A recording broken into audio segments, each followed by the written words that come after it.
So yun na nga po mga bossing, mga bayang OFW. Nalinisan ko na nga po itong ating isdang malakapas. So ito nga po ang ating plano rito. Tayo po ay gagawa ng isang burong kapampangan, kung tawagin. Sa Tagalog ay burong kanin. So ito nga po ang ating ingredients. Ito po ang ating isda na hiniwa ko po ng padaing. Tinanggal ko po ang ating ulo ng daing ng isda. So kailangan po natin gumamit ng asin, iodized salt. Ayan. Tsaka po kailangan po natin ng ating kanin. Ayan po. Yan po ang ating gagamitin sa ating paggawa ng burong kapampangan. So ayan nga po, atin na pong simulan. So ang una po natin akbang na gagawin ay lagyan lamang po natin ng asin ng ating isda.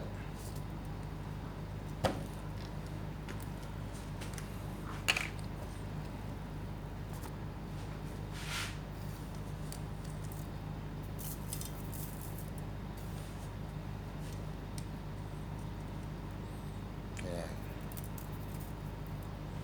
So ganun din po ang ating kanin. Lagyan din po natin ng asin. So ayan nga po. Ayun, nalagyan na po natin. So kailangan lang po nating haluin ang kanin. Yan. Tututong-tutong pa.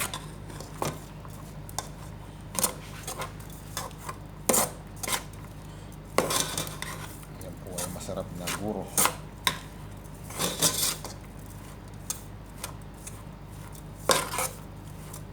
Yan, halu-haluin lang po natin ang ating kanin sa atin. Napakasimple lang po ng paggawa ng buro kapampangan. Pero napakasarap.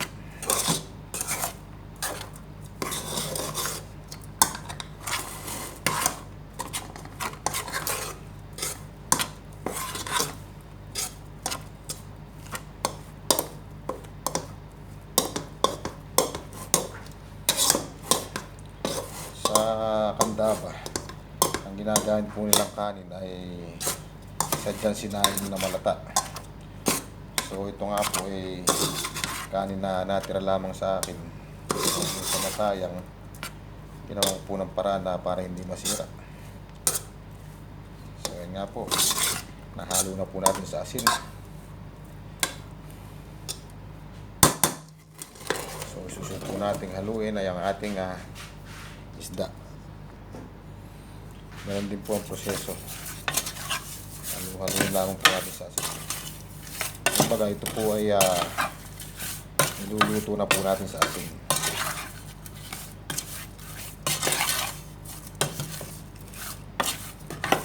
Tatlong klase lang po ang ating sangkap: kanin, asin at isda.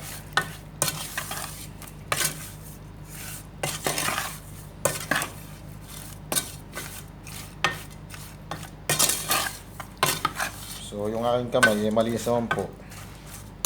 Kakamayin ko na po ito. Pasensya na po tayo. Ayan. So yun nga po, nahalo na po ang ating isda sa asin. So kailangan po natin gumamit ng garapon.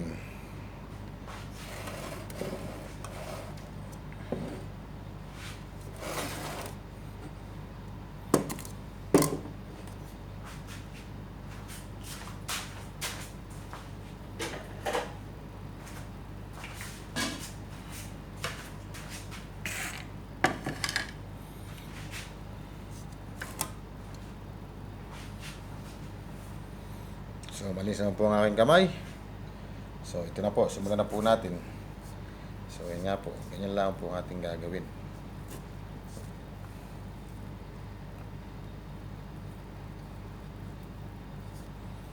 Ito po ay ating ipapasok sa ating garapon. Yan.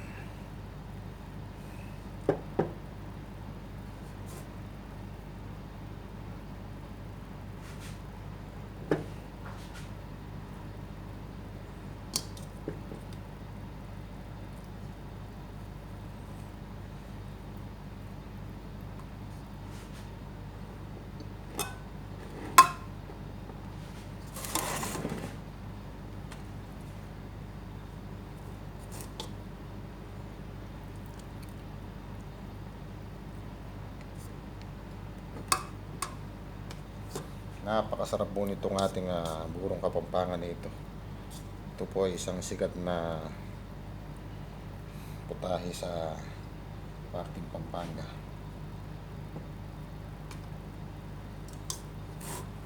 Tawagin nga po hindi ka kapampangan kung hindi ka kumakain ng buro.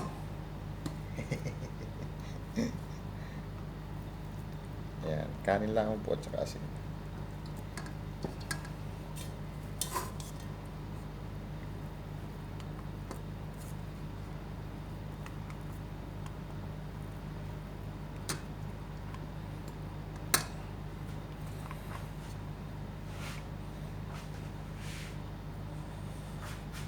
So, yun, ilagay na po natin. Meron pong natin ng 3 piraso. 11 piraso lamang po isda ang ating ginamit, mga bossing. So, ang una po, susunod po natin hakbang, kailangan lang po natin itihin yung isda sa loob ng garapon.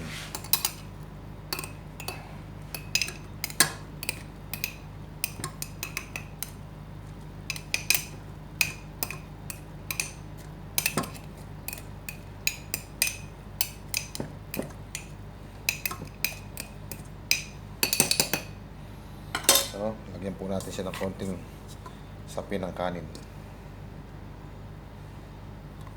Ayan. Saan po natin siya din ulit.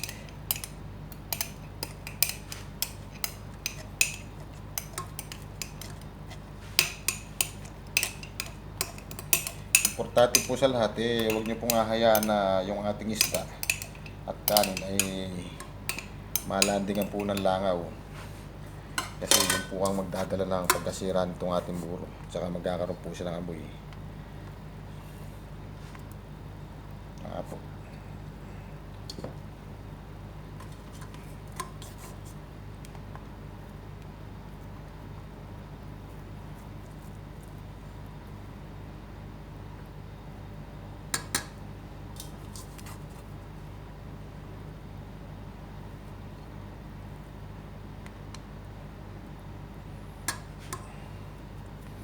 So, yun. Din lang po natin ulit. Kasi ito po ay masiksik ng gusto.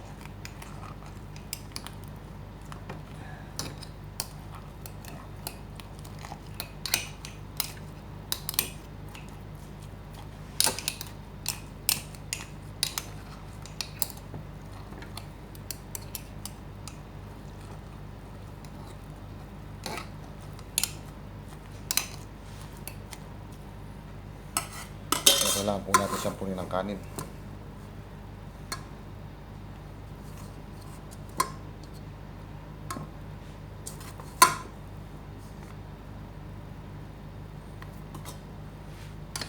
Simple. Simple ang ating buro. Burong masarap.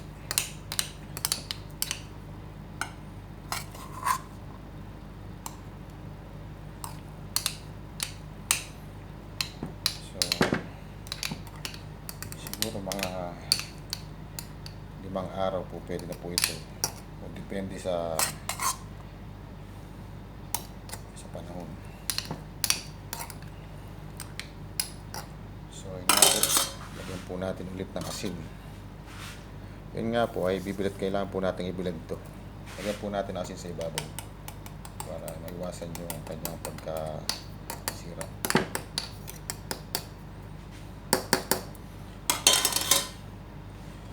So yun nga po, ito po ay atin ang tatakpan at hugasan ko po yung garapon at sisimulan na po natin ibilad sa araw ang ating burong kanin, burong kapampangan po.